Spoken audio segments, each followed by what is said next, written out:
Hi students, आज हम देखेंगे हिंदी सब्जेक्ट, हिंदी का लेसन नंबर 4 का हिंदी का लेसन नंबर 4 प्रकृति की सूक्ष्म। अभी इससे पहले मैंने एसएसटी का भी लेसन सिखाया था ऑनलाइन। अभी ये सेकेंड लेक्चर है हमारा ऑनलाइन हिंदी का प्रकृति की सूक्ष्म। जैसे आपने पहले लेक्चर में मुझे आप सबने लाइक किया, वैसे ही अभी भी आप सबको लाइक करना है। और अगर आप देख रहे हैं तो प्लीज आप थंब दिखाइए, यानी मुझे पता चलेगा कि आप सब मुझे देख रहे हैं। ओके, चलो हम स्टार्ट करते हैं लेसन नंबर 4 प्रकृति की सूक्ष्म। अभी प्रकृति की सूक्ष्म, प्रकृति मतलब क्या? कुदरत, यानी ये नेचर जो है हमारी, ये जो पृथ्वी है वो। और सूक्ष्म, सूक्ष्म मतलब सुंदरता। इस प्रकृति की सुंदरता कैसी है, क्या है, ये अब हम इस लेसन में देखेंगे। देखो, ईश्वर ने सूर्य, चंद्रमा, तारे, नदियां, झरने, पर्वत आदि से प्रकृति को सजाया है। ये नेचुरल गिफ्ट हमें मिला है ईश्वर से कि उसने चंद्र है, सूर्य है, तारे है, पेड़ है, पौधे है, हवा है, कहीं पे पर्वत है, कहीं पे नदियां है। ये सारा नेचर जो है वो बहुत ही अच्छा है और ये हमें गिफ्ट मिला है। ये प्रकृति में तरह तरह के रंग भरते हैं। पक्षियों का कलरव मधुर लगता है। ये प्राकृतिक तत्व संसार को सुंदर रूप देते हैं। इस कविता में प्रकृति के इन तत्वों की चर्चा की गई है कि प्रकृति कैसी है, कितनी सुंदर है। तो देखो, सबसे पहले मैं आपको कविता पढ़ के सुनाती हूँ। आसमान पर चमका सूरज, दूर हुआ अंधियारा, चंदा ने आकर नभ को दिया रूप एक प्यारा।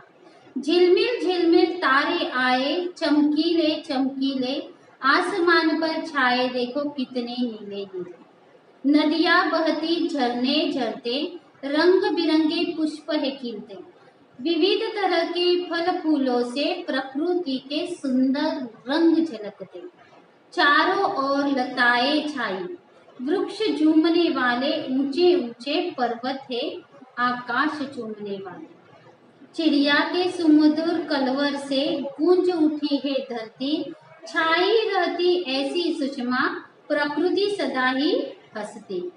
इन सब से ही लगती हमको दुनिया इतनी प्यारी, इंद्रधनुषी रंगों में रंगती विधि ने लीला न्यारी।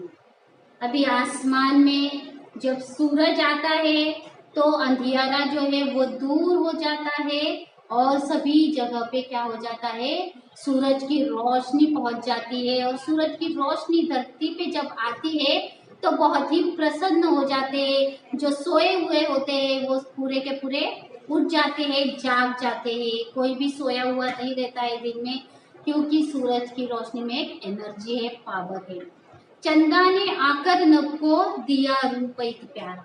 और रात जब होता है, जब चांद ऊपर आसमान में आता है तो उसको देख के बहुत ही प्यारा लगता है।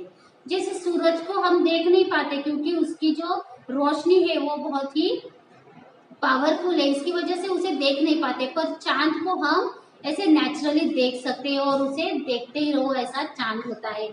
चांद को जब रात को चांद आता है तो बहुत ही सुनहरा, एकदम शीतल हवा होती है और आकाश में चांद होता है, उसके बाजू में तो छोटे छोटे तारे होते हैं और देखने को बहुत ही अच्छा लगता है।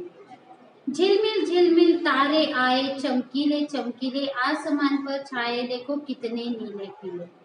जब आसमान में ना तारे, जब समर सीजन होता है तो देखो, अभी आप पता नहीं मुझे कि आप रात को छत पे सोते हैं कि नहीं।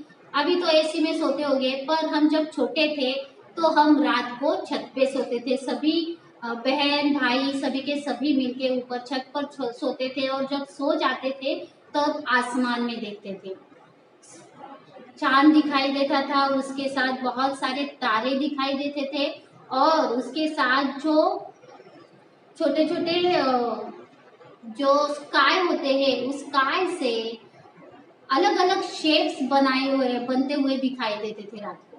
और बहुत ही सुंदर ऐसी वो रातें थी। तो वैसे ही अभी आप भी रात को छत पे जाके देखो कितना सुनहरा लगता है। नदियाँ बहती झरने झरते रंग बिरंगे पुष्प है खिलते। नदियाँ जो है वो बहती रहती है और पेड़ों पे बहुत सारे फूल है, फूलों के बहुत बहुत प्रकार है, अलग अलग रंग के है, अलग अलग खुशबू होती है, दिखने में शेप अलग अलग होते हैं, बहुत ही अच्छे होते हैं ये फूल। और नदियाँ जो रहती है, कोई नदी स्पीडली बहती है, कोई छोटी छोटी नदी होती है, कहीं से झरने आते हैं, तो हम ऐसा देखने के लिए बहुत ही व्याकुल होते हैं। शहर में तो ऐसा कुछ दिखाई नहीं देता, पर जब हम घूमने जाते हैं, जो पर्यटन स्थल होते हैं, तो वहाँ पे ऐसे हमें देखने को मिलता है और वहाँ पे जाके हमारा माइंड जो है वो फ्रेश हो जाता है। विविध तरह के फल फूलों से प्रकृति के सुंदर रंग जगते। फल फूल, अगर हम देखें तो ये पृथ्वी में कितने सारे रंग है, बहुत सारे रंग जो है ये प्रकृति से हमें प्राप्त होते हैं और रंगों से ही ये दुनिया क्या है, रंगीन हो गई है। चारों ओर लताएं छाई, वृक्ष झूमने वाले। अभी लताएं मतलब क्या, जो बेल बेल होता है, जो पौधे होते हैं उसका बेल होता है, उसे बोलते हैं लताएं छाई। और वृक्ष झूमने वाले, ऊंचे ऊंचे पर्वत है आकाश चूमने वाले। चिड़ियों के सुमधुर कलहर से गूंज उठी है धरती, छाई रहती ऐसी सुषमा प्रकृति सदा ही हंसती। कहीं पे ऊंचे ऊंचे पर्वत है, बहुत बड़े बड़े हिमालय पर्वत जैसे पर्वत है। देखो अगर हमारा इंडिया देखा जाए तो इंडिया इतना खूबसूरत है कि वहाँ पे सबसे ऊपर अगर हम देखें तो इंडिया में सबसे ऊपर है हिमालय पर्वत, जो हमारे इंडिया की क्या कर रहा है, ऐसा लग रहा है कि जैसे पिता अपने पूरे परिवार की सुरक्षा करते हैं और खड़े रहते हैं, कोई भी संकट आ जाए तो वैसे ही एक पिता की तरह हिमालय पर्वत ऊपर खड़ा हुआ है। और नीचे की तरफ है समंदर, यानी ऊपर पर्वत और नीचे क्या है, समंदर। इतना अच्छा प्यारा क्या है, क्लाइमेट जो है वो वहाँ पे रहता है। बहुत ही जो ईश्वर ने बहुत ही सुंदर पृथ्वी बनाई हुई है। कहीं पे बर्फ गिर रहा है तो कहीं पे बारिश हो रही है, कहीं पे जंगल है तो कहीं पे प्लेन्स है, कहीं पे नदियां है तो कहीं पे सागर है। इतनी सुंदर जो है पृथ्वी यहाँ पे बनाई हुई है ईश्वर ने। इन सबके सबसे ही लगती हमको दुनिया इतनी प्यारी, इंद्रधनुषी रंगों में रंग दी विधि ने लीला ने। सोचो अगर रंग ना हो, ब्लैक एंड व्हाइट हो, सारा का सारा ब्लैक एंड व्हाइट होगा तो कैसे लगेगा, बहुत ही बुरा लगेगा, अच्छा नहीं लगेगा। तो इसीलिए हमारे जैसे दुनिया, हमारी ये जो पृथ्वी है उसमें जैसे रंग है वैसे ही हमारे जीवन में भी रंग होने चाहिए। रंगों से ही ये दुनिया क्या बनती है, खूबसूरत बनती है। और ऐसे ही हमारे जो ईश्वर है, ईश्वर ने हमें ये प्रकृति दी हुई है, उसकी सुंदरता दी हुई है, उसे हमें क्या करना है, संभाल के रखना है, सेव करके रखना है, उसे खत्म नहीं होने देना है। तो आज से हम इस सुंदरता को संभाल के रखेंगे और घर पे ही रहेंगे, सेफ रहेंगे। ओके, आप सबको ये लेसन समझ में आया तो बेल आइकॉन दबाइए और सब्सक्राइब करना मत भूलिए। ओके बच्चों, बाय।